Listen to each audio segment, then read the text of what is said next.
Welcome back. I'm Peter St. Onge. This is a weekly roundup of my daily videos on the economy and freedom, where I cut through the BS and lay out what the gaslighting clowns pulled out of their hats this week and what is coming next.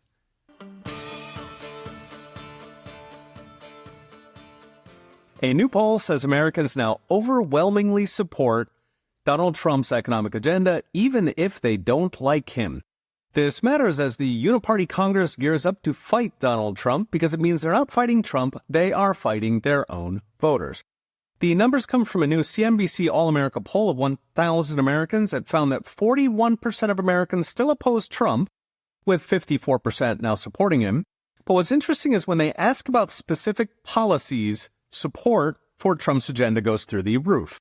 So on his signature policy of immigration, 73% of Americans now want active duty troops deployed at the southern border to stop illegals, including 49% of Democrats. Just 24% oppose it. As for the economy, the same 73% of Americans want government spending cut, just 22% disagree, which by sheer coincidence is roughly the number of Americans who work for government. This matters as DOGE, Department of Government Efficiency, goes to war with the drunk spenders in Congress who allegedly serve those 73% of Americans who want it cut. Now, Americans want regulations cut by 2-to-1. They want business taxes cut by 2-to-1. They want more drilling for oil on federal land, again, by 2-to-1. 78% of Americans want income tax cuts. Now, sadly, they did not poll what percent of Americans want to abolish the IRS, which may be more than 78%. What's striking, of course, is that every single one of these overwhelmingly popular policies is opposed by roughly half of Congress. The case of cutting spending, more than half, meaning it really is shaping up to the people versus the Congress. Now, this is weird considering Congress, in theory, serves the people and only the people. But, of course, big government buys a lot of friends who write checks to Congress things.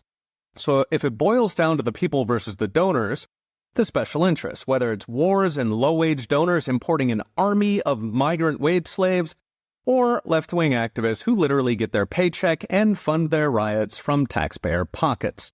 So how did we get a federal government where donors outbid voters?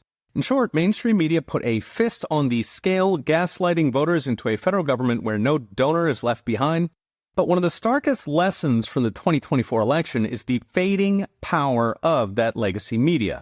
Now, there are still millions of especially older voters who don't realize media is lying to them, but the spell is breaking and is breaking fast.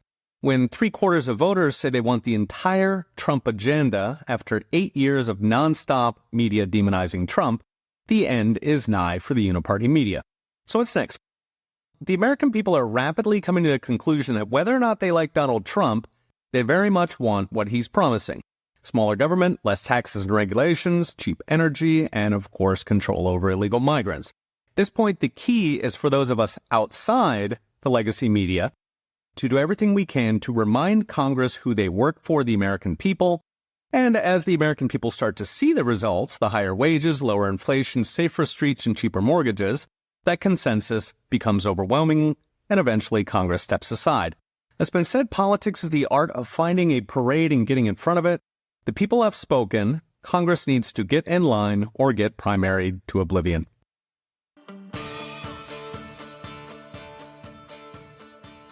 Europe's economic apocalypse is now, so says Politico, and a panicked Jeremiad that European socialism is failing in the European Union just like it did in the Soviet Union. The article blames Donald Trump's tariff threats, which are indeed panicking Europe Incorporated and the bureaucrats who feed off them like ticks. But Europe's implosion is self-induced and long predates Trump's victory. In short, what's killing Europe is what's killing the American economy, but double time. So overtaxing, overregulating, green unicorn farts, and a government that has cannibalized the private sector, draining it of talent, opportunity, and innovation. So consider that Europe has not one major company in any technology invented in the past 40 years. It has no internet company, no AI company. Europe doesn't have a single entry among the top 15 best-selling electric vehicles despite eye-watering green subsidies. In fact, it's hard to think of anything Europe has invented since, 1910. The problem is Europe's slow death turned into a fast death during COVID, which sent government spending in the EU to 52% of GDP, a fatal tipping point. I mentioned in previous videos how it isn't necessarily the money the government spend, it's what they do with that money. So the regulators paid to prey upon small businesses, the central planners who soak big business in subsidies so upstarts cannot compete, the tax-funded activists who throw soup on Picassos and then shut down power plants.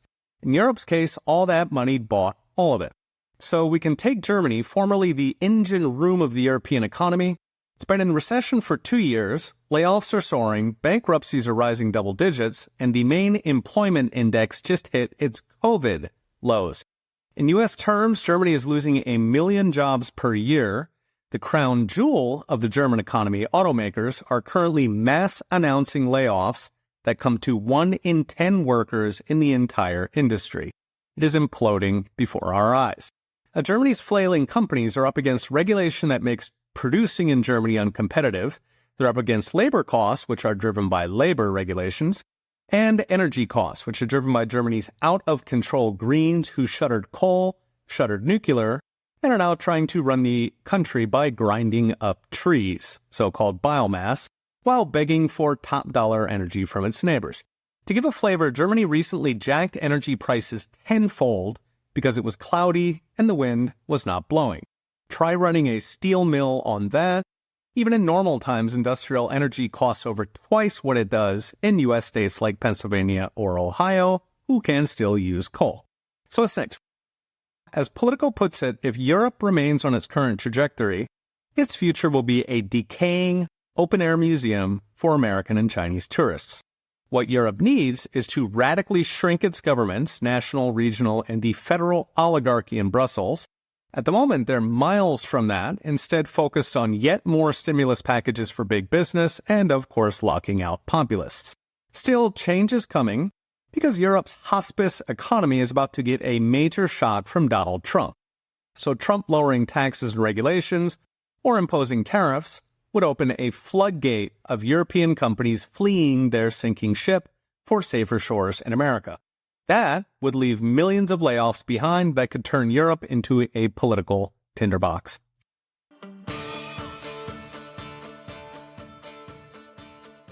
A word from our lead sponsor, Unchained.com. The holidays are coming. It's time to think about your annual IRA contributions. And the IRA is an investment vehicle that can save you a lot of taxes. And with Unchained, you can hold real Bitcoin in your IRA, get access to trading, inheritance, and loans. And it's the only company where you hold the keys and can verify that your Bitcoin is not being relent like banks do. We've seen futures-based ETFs underperform holding your own Bitcoin, so why settle for less? Book a friendly consultation at unchained.com/IRA. If you own gold, you're probably very happy with prices hitting all-time highs. But your gold can do more. It can generate passive income for you. With monetary metals, you earn up to 5% interest on your gold and silver paid in more ounces. Accredited investors can earn double-digit returns in their bond offerings. All interest is paid in ounces of gold and silver stored in your account free of charge. If your metal is gathering dust at home or costing storage fees in a vault, it is time to start putting your metal to work with Monetary Metals. Visit monetary-metals.com/Peter today to learn more. Now back to our show. This Christmas, millions of Americans are waking up to a tree full of presents, a secure border, an end to the wars, peace on earth, you might say, a fighting chance of reigning in the federal leviathan that has terrorized and impoverished us for 2 generations. We're already seeing the hope in the numbers. Immediately after the election, consumer sentiment jumped to its highest level since April, reversing a long stagnation under Joe Biden's handlers. Markets, of course, immediately jumped on optimism that Trump can turn the economy around like he did last time, when he rekindled Obama's dying embers back into a roaring flame big enough to roast some big, beautiful chestnuts. Of course, we can't start unwrapping the presents until January 20th, when Trump puts his hand on the Bible, but it has been a long time since regular Americans felt so much hope. In fact, roundabout 4 years to the day. This time last year, just to recollect, instead of presents, we were opening the newspapers, while opening our browsers, with dread, wondering what new war, what new economic calamity, what new stagflation would be unleashed upon us. Most important, millions were convinced it would never change, that they would steal every election, twist every law, pack every court until the republic was in ruins. Now, just in time for Christmas, the fear is replaced with hope. So what happened? Well, Trump, of course, is a force of nature. At age 78, he was hitting multiple campaign stops in multiple cities every day. Anything they threw at him, including bullets, only made him stronger. He attracted a crack team from Elon and Vivek to RFK and Tulsi, all dissident Democrats who could make the case to the millions of Democrat voters who are still sane. Most important for the future, the collapse of legacy media. Payback for their wholesale abandonment of objectivity and truth. They pulled out every slander they could think of, yes, even the German dictator, and it bounced off. Because it turns out, if you lie enough, people stop believing. And so our colossal mainstream media has now been reduced to Don Lemon posting street interviews on YouTube while MSNBC goes to auction. Now, this alone should give us hope for the future. Legacy media peaked. We are now the media. In short, not only did we win, it feels like the tide has turned. So what's next? Near term, a lot of attention will be on Congress, which is struggling through a long, painful metamorphosis from a party that serves donors to a party that serves the people. But even without Congress, come January 20th, we'll be getting some very nice goodies to unwrap, including immediately releasing many of the Jan 6 protesters, along with Ross Ulbricht, executive orders from the border and illegals to Doge-driven deregulation, and dare we dream, federal workers unleashed to go pick fruit. But the most important is that millions of Americans have hope. They realize we can fix it, that there's light at the end of the tunnel, that it is within reach. That feeling is contagious, and it feels amazing.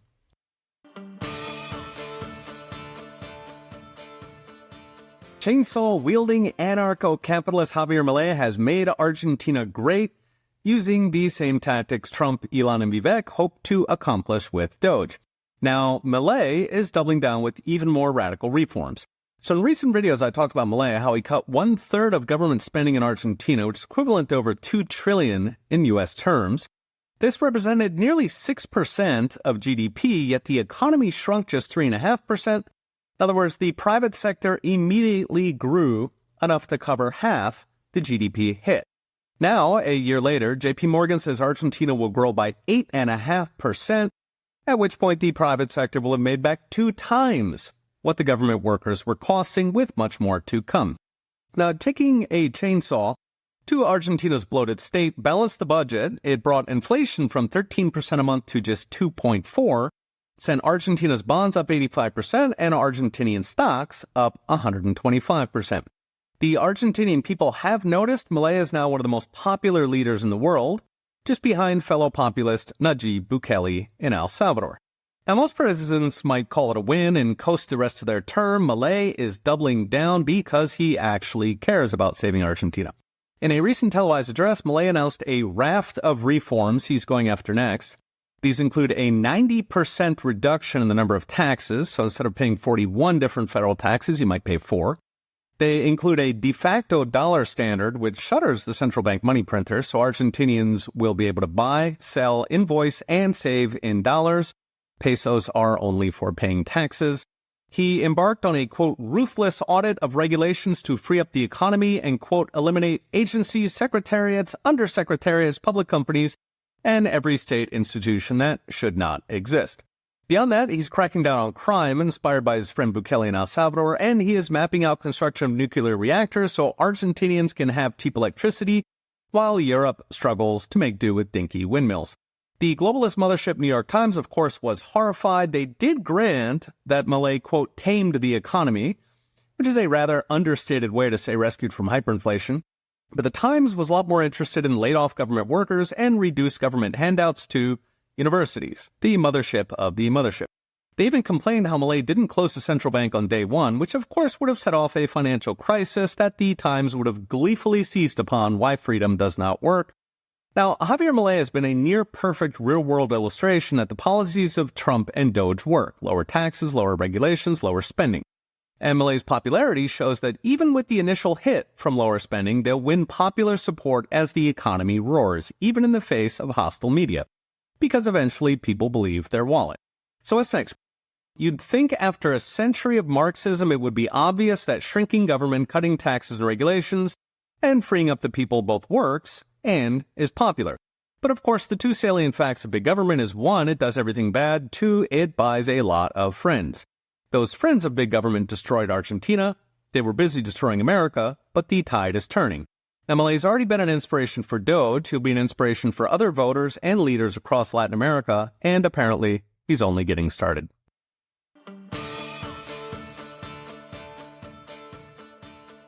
A word from our sponsor. If you run a business and want to get customers excited about your loyalty and rewards program, you can now implement Bitcoin rewards with Oshi Loyalty. You get all the perks of a full-featured loyalty and reward program with real Bitcoin rewards every time your customers shop, refer, and engage. Boost customer retention, loyalty, and lifetime value. And if you're looking for Bitcoin rewards when you shop, check out the dozens of companies in the Oshi marketplace at Oshi, that's OSHI.tech/shop. Start earning Bitcoin today. Now back to our show. Forbes magazine says artificial intelligence will be the, quote, great deflation bomb. Will we be buying eggs for fractions of a penny, houses for a song? So AI in the economy is heating up as AI begins to seep from its original killer app of cheating on college essays and porn. According to layoff firm Great Challenger, in the last year, AI has accounted for 1 in 10 layoffs in the tech sector and 1 in 50 layoffs overall. That's small potatoes compared to the panicked warnings of a few short years ago. But as Ray Kurzweil says, 1% in an exponential process is halfway there, and AI's economic impact is likely to be exponential, as in so small you can barely see it, and then it blows up. Now, I've talked about AI and job losses in previous videos, that whether it is a blessing or a curse very much depends how hard it is to create new replacement jobs. If it's easy to create new jobs, AI is not a job crisis at all, it's a ladder. Think Silicon Valley in the 1990s when the new jobs paid much better than whatever Palo Alto townies were doing before. On the other hand, if it's hard to create new jobs, think Detroit in the 1970s, a hellscape, the old jobs gone, nothing to replace them, minimum wage jobs at best, riots over universal basic income at worst. But setting aside the job dynamics, one thing we can be sure about AI is that it will radically reduce prices, deflation. This because across the board, AI replaces things that were much more expensive, especially when you consider AI combined with robots. So this is different than the internet, which reduced some prices, like buying things from Amazon, but a lot of the benefit was quantitative, meaning stuff got better, it didn't necessarily get cheaper.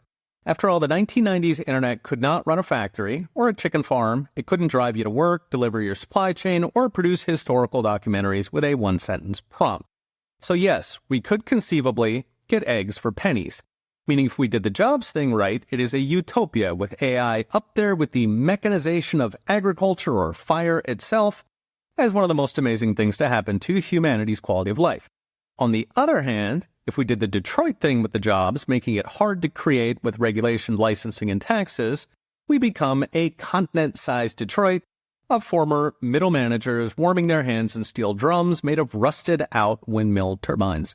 A tiny AI-enabled elite at the top, a massive underclass down below. Now, there is one caveat, because our Federal Reserve has a giant money printer, and they fear deflation more, apparently, than they fear World War III. Meaning that as soon as AI and robots start bringing down prices, which is a good thing, the Fed's immune response will kick in and they will do everything they can to print money, potentially for years on end.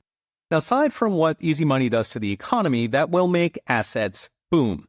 So eggs for pennies, houses for tens of millions. So what's next? I think AI and the economy are actually going to be bigger than what the internet did to the economy. Very happy people like Trump, who's a job creator, and Elon, an AI expert, are on the inside because we cannot afford to get AI wrong.